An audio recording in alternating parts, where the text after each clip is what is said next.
amendment's proposing, it is simply that Mr. Crawford be allowed to testify, or that he be allowed to say in closing that Mr. Crawford has incurred $75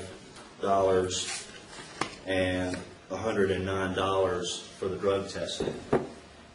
And if that's all it is, I don't have a problem with that. Well, we're going to extrapolate that because Dr. Howell says and Dr. Parsons says that that's reasonable to do in the future.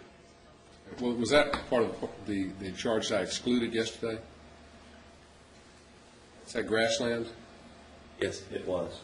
Grassland didn't have any substantiating documentation. The reason I excluded it because I didn't know what it was for.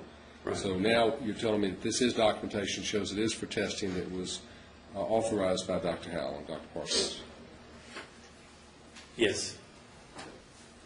Well, I think the best way to do that again is we can we've simply closed the direct proof. Mr. Crawford can either go back on and we can ask him a couple of distinct questions about these, or if y'all want to, we can just stipulate that Mr. Crawford would testify that the documentation should also include the $1,360.52 prescription instead of the other number, and should include whatever this figure is for Grassland Medical. Either way, as long as it's brief, I don't have a problem. Right. And I think it's better to handle that way so that if you wish to inquire into that on cross, you may do so. I don't think it's appropriate to bring it up on redirect.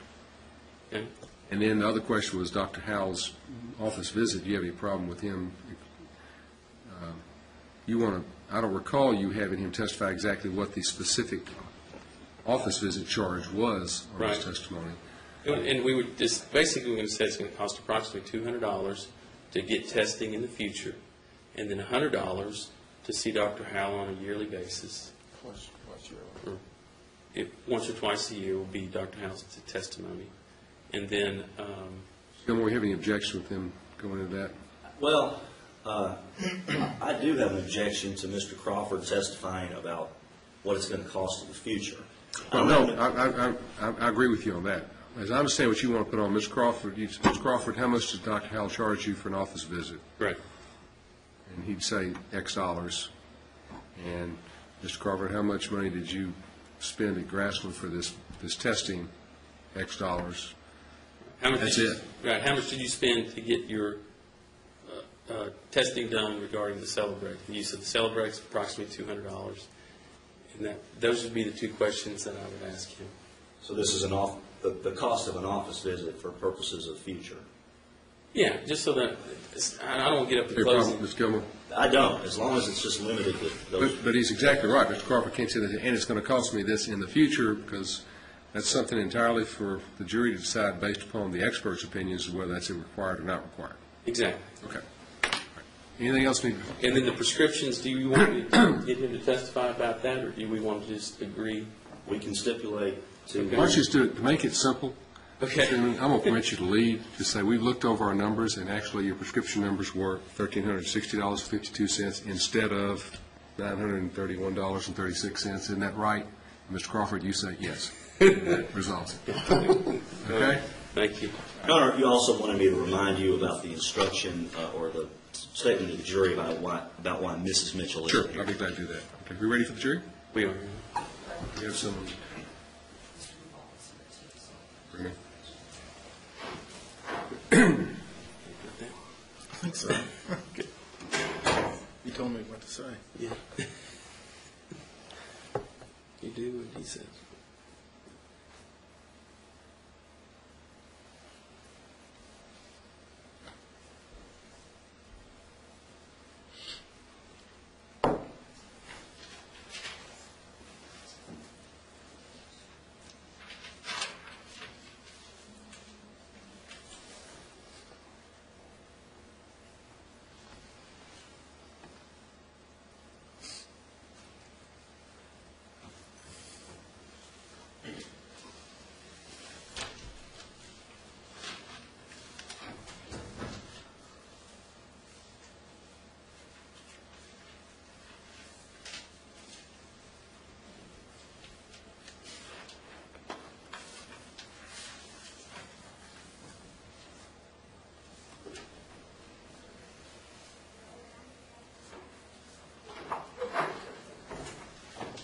Stand for the jury, please.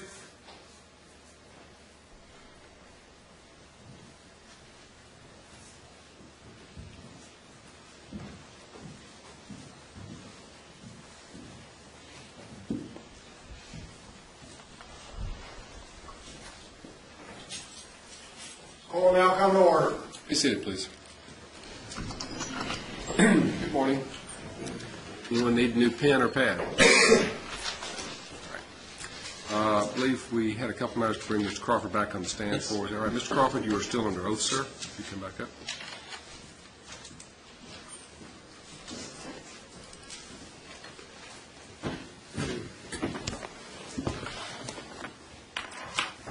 Mr. Crawford, just a few follow-up questions. There was a figure that was given yesterday for your total prescriptions that you had incurred. The current figure, after looking over documents, is $1,360.52. Is that correct? That's correct. All right. And can you tell the jury what it costs you to go see Dr. Howell per visit? Per visit, it's $114. And what does it cost you to get tested for Celebrex or those types of drugs? Costs approximately $200. That's all I have. Thank you. All right, Cross. Yes, Your Honor.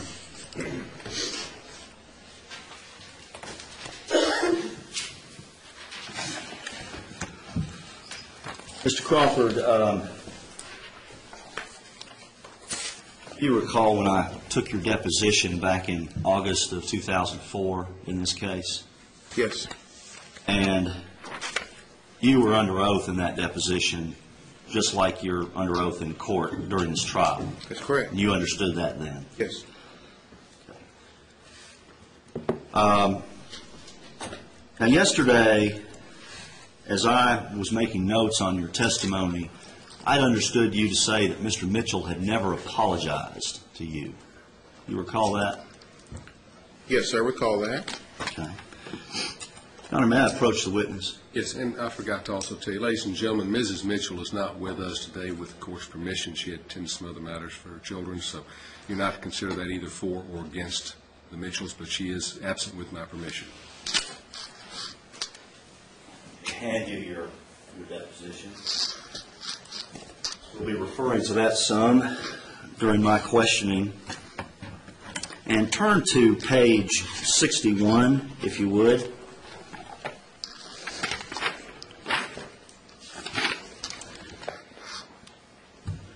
In line 5. Yes. You say, he finally got out of the car. He was very apologetic. You see that? Yes, I see that. So, under oath in August of 2004, you testified that Mr. Mitchell was very apologetic. Yesterday, you testified that he never apologized. That's correct. Which one is it? I stand corrected. He did. At that time, he admitted it was his fault. That's all I need from you, Okay. Mr. Crawford. Now, you also testified that you were about a car length back from Ms. Gross before the impact.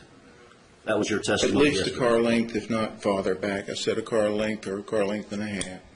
When I think of a car length, I think of maybe a distance from me to you. Is that what you mean by car length? I'd say approximately, yeah. So you were that far back in traffic from Ms. Gross, from the front of your vehicle to the back of her vehicle. I make a habit of stopping far back. So Mr. Mitchell, by your testimony, was going fast enough to knock you from me to you into Ms. Gross. Definitely. And you were at a complete stop before that ever happened. I was at a complete stop. Now, we've also seen some notes that your attorney put up yesterday during your examination. And you told Dr. Parsons that you were going, that Mr. Mitchell was going 60 miles an hour. And you told Dr. Howell that Mr. Mitchell was going 65 miles an hour. And then I want to look at what you said in your deposition on page 55.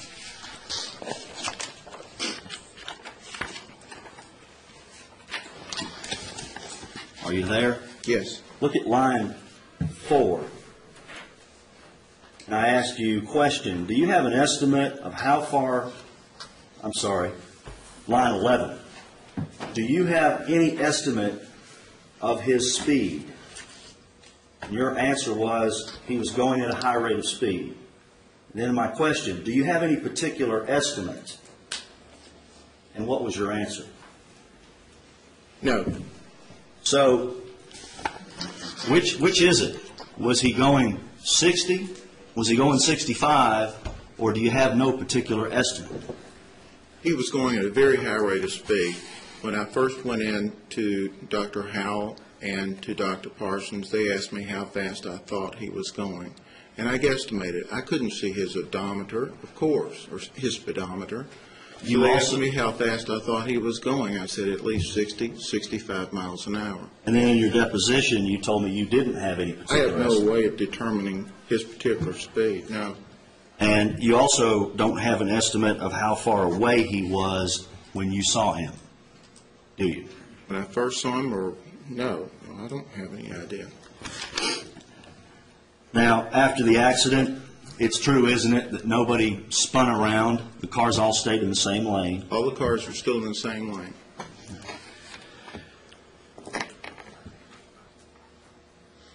I also want to look at page 105 of your deposition.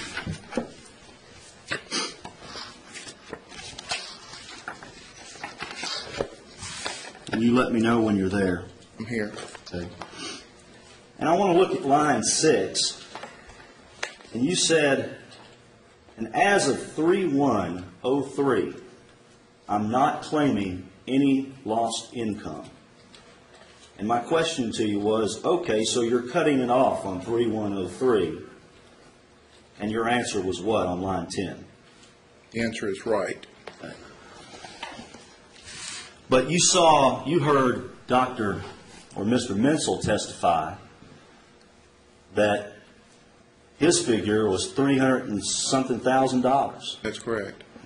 Well, are you cutting off your claim as of March 1st of 2003, or are you not? I'm not now. No, at the time of this deposition, I was asked to prepare an estimate of what I had lost up to that date.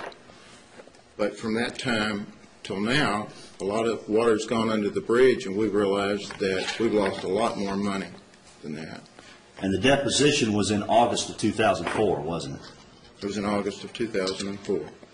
Some almost 2 years after the accident, correct? That's correct. Now, let's look at what you prepared at the deposition. Your Honor, may I approach? I'm going to hand you Exhibit 3 to your deposition. And if you, Your Honor, is this on?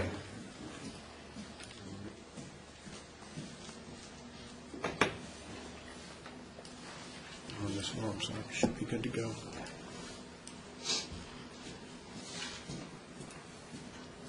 While we're waiting for this to warm up, flip over on the second page of what I've given you.